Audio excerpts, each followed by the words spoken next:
1월 12일 수요일 하나님께서 주시는 말씀은 누가복음 3장 7절부터 20절까지입니다. 봉독을 합니다.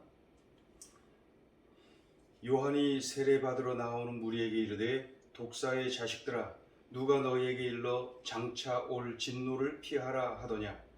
그러므로 회개에 합당한 열매를 맺고 속으로 아브라함이 우리 조상이라 말하지 말라. 내가 너희에게 이르노니 하나님이 능히 이 돌들로도 아브라함의 자손이 되게 하시리라. 이미 도끼가 나무 뿌리에 놓였으니 좋은 열매 맺지 아니하는 나무마다 찍혀 불에 던져지리라. 무리가 물어 이르되 그러면 우리가 무엇을 하리이까? 대답하여 이르되 옷 두 벌 있는 자는 옷 없는 자에게 나눠줄 것이요 먹을 것이 있는 자도 그렇게 할 것이니라 하고, 세리들도 세례를 받고자 하여 와서 이르되 선생이여 우리는 무엇을 하리이까 하며 이르되 부과된 것 외에는 거두지 말라 하고, 군인들도 물어 이르되 우리는 무엇을 하리이까 하며 이르되 사람에게서 강탈하지 말며 거짓으로 고발하지 말고 받는 급료를 족한 줄로 알라 하니라.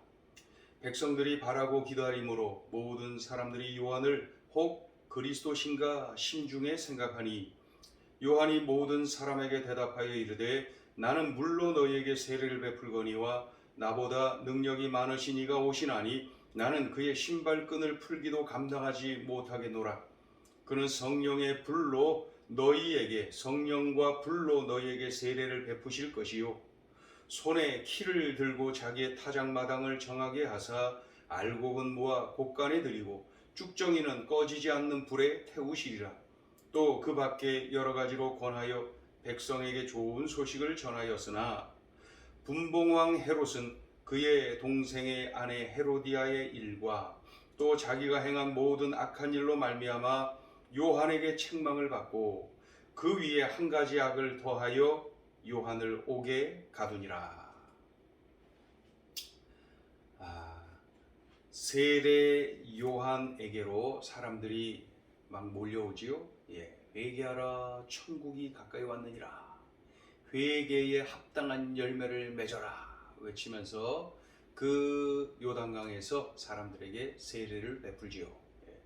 7절부터 9절까지를 보면은 많은 사람들이 세례 요한에게 와서 세례를 받고 있는 그러한 모습을 봅니다. 그런 중에 바리새인들, 사두개인들이 그 세례 요한에게로 옵니다. 오늘 본문에는 그저 그 바리새인들이다, 사두개인들이다라는 표현은 없지만은 이제 이후에 본문을 쭉 보다 보면은 그들이었구나 하는 것을 알게 되지요. 이 바리새인들, 사두개인들이 왔을 때에 세례 요한이 이렇게 외치죠. 독사의 자식들아, 이렇게 말이죠. 독사의 자식들아.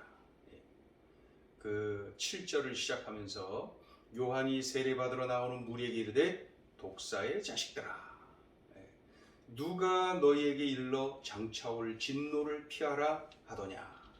그러면서 8절에 그러므로 회개에 합당한 열매를 맺고, 그렇죠? 회개에 합당한 열매를 맺어라. 다가올 심판에 대비하여서 회개에 합당한 열매를 맺지 못하면은 너희들이 지옥불에 던져질 것을 강조하는 내용이죠. 다가올 심판을 피하기를 원한다면은 회개하여라. 열매를 보면은 뿌리와 줄기가 어떠한지를 알 수가 있듯이 진정한 회개, 철저한 회개를 했는지 안 했는지는 삶의 열매를 보면은 알 수가 있다고 이야기하죠. 그렇지 않으면은 열매가 없으면은 회개에 합당한 열매가 없으면 뭐라 그래요? 찍혀서 불에 던져질 것이다. 8절부터 보시면 그러므로 회개에 합당한 열매를 맺고 속으로 아브라함이 우리 조상이라 말하지 말라. 내가 너희에게 이르노니 하나님이 능히 이 돌들로도 아브라함의 자손이 되게 하시리라. 9절 이미 도끼가 나무 뿌리에 놓였으니 이제 심판이 임박해 있다는 거예요. 좋은 열매 맺지 아니하는 나무마다 찍혀 불에 던져지리라. 최후의 심판을 의미하는 내용이죠. 그러니까 회개에 합당한 열매를 맺어라 이렇게 선포했고, 또 한 가지는 뭐예요? 아브라함이 우리 조상이라 말하지 말라 이렇게도 표현을 합니다. 이게 무슨 뜻입니까? 진정으로 회개하지 않고 그저 종교적 위선, 도덕적 타락으로 똘똘 뭉친 자들은 혈통으로는 아브라함의 후손일지 몰라도 정녕 그들은 사탄의 자식이다. 이 성경에 보면 이곳저곳에 사탄을 상징하는 그러한 동물이 바로 이 뱀 아닙니까? 그래서 독사, 뱀. 그래서 사탄을 상징하는 독사, 이 독사의 자식들아, 이 아브라함의 자식이라고 주장하는 이들에게 아브라함의 자손이라고 그러지 말아라. 너희들은 독사의 자식이다. 이렇게 외치는 것이죠. 이러한 내용이 7절부터 9절까지 기록이 되어 있습니다. 그러니까 종교적 위선이나 떨고 있고 도덕적으로 타락하고 있는 그들을 향하여서 진정한 회개를 하지 아니하면은 곧 다가올 심판에 너희들이 지옥불에 던져질 것이다. 이러한 내용입니다. 그래서 회개에 합당한 열매가 있어야 된다. 열매를 보면은 뿌리나 줄기를 알 수 있듯이 그 삶을 보면은 그가 진정으로 회개했는지를 알 수가 있다는 거죠. 세례 요한의 외침, 이 회개에 합당한 열매를 맺으라라는 말을 들은 사람들이 어떻게 반응했는지를 기록하고 있어요. 먼저 무리가 10절에 나오죠. 무리가 물어 이르되 그러면 우리가 무엇을 하리까? 그렇게 질문하고 12절에 보면 세리들도 그럼 우리는 어떻게 해야 됩니까? 또 14절 보면 군인들도 우리는 무엇을 하리까? 이렇게 질문을 합니다. 그러자 세례 요한이 대답하죠. 11절을 읽어봅니다. 대답하여 이르되 옷 2벌 있는 자는 옷 없는 자에게 나눠줄 것이요 먹을 것이 있는 자도 그렇게 할 것이니라. 나눠주라. 있는 자 없는 자에게 나눠줘라. 또 세리들에게 대답을 해야죠. 13절을 읽습니다. 이르되 부과된 것 외에는 거두지 말라. 더 거두어서 자신들이 착복하는 그런 짓 하지 말아라. 또 군인들이 질문했을 때 대답을 하죠. 14절 읽습니다. 군인들도 물어 이르되 우리는 무엇을 하리이까 하매 이르되 사람에게서 강탈하지 말며 거짓으로 고발하지 말고 받는 급료를 족한 줄로 알라. 그러니까 착취하고 억압하는 등 형제를 괴롭히는 거 이런 거 하지 말아라. 형제를 사랑해라. 형제를 섬겨라. 형제를 도와주어라. 이러한 실질적인 열매를 통하여서 회개를 했는지 진정한 회개였는지를 알 수가 있다라는 내용이죠. 이 소리를 듣고 사람들이 반응을 또 어떻게 했나요? 15절을 봅니다. 15절 백성들이 바라고 기다림으로 모든 사람들이 요한을 혹 그리스도신가 심중에 생각하니 백성들이 바라고 기다림으로 그 당시에 이 유대 사회는 말이죠. 메시아가 곧 오신다. 이런 메시아 도래 사상이 아주 팽배해 있었습니다. 그러한 때에 특별하게 느껴지는 이 세례 요한 그의 모습을 보면서 저 사람이 메시아인가? 그리스도인가? 이렇게 지금 생각들을 하고 있는 거예요. 그렇죠? 자, 그러한 때에 그러한 분위기를 읽은 깨달은 이 세례 요한이 분명하게 입을 여는 거예요. 나는 요한이고 그리스도가 아니다. 그러면서 그리스도에 대해서 선포하는 거예요. 16절, 17절에 기록되어 있어요. 요한이 모든 사람에게 대답하여 이르되 나는 물로 너희에게 세례를 베풀거니와 나보다 능력이 많으신 이가 오시나니 나는 그의 신발끈을 풀기도 감당하지 못하겠노라. 그는 성령과 불로 너희에게 세례를 베푸실 것이요. 17절 손에 키를 들고 자기의 타작마당을 정하게 하사 알곡은 모아 곡간에 들이고 쭉정이는 꺼지지 않는 불에 태우시리라. 무슨 뜻입니까? 세례 요한이 예수 그리스도에 대하여서 선포한 거예요. 먼저는 나는 아니야. 나는 그리스도가 아니야. 그리스도를 알리고 소개하는 인물이죠. 그죠? 자신을 분명하게 알고 있죠. 그러면서 뭐라 그래요? 나는 그분의 신발끈을 풀기도 감당하지 못하겠노라. 당시에 이 사막 지역 아닙니까? 그러니까 다들 샌들을 신어. 발바닥 붙어 있고 그 끈으로 칭칭 감아갖고 무릎까지 그런 샌들을 신고 다니니까 끈을 그냥 많이 묶죠.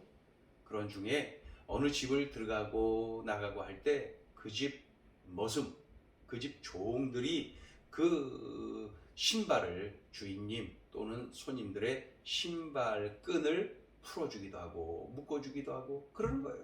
나는 그분의 신발끈도 풀지 못합니다. 나는 그분에 비하면은 이러한 종만도 못한 존재이다.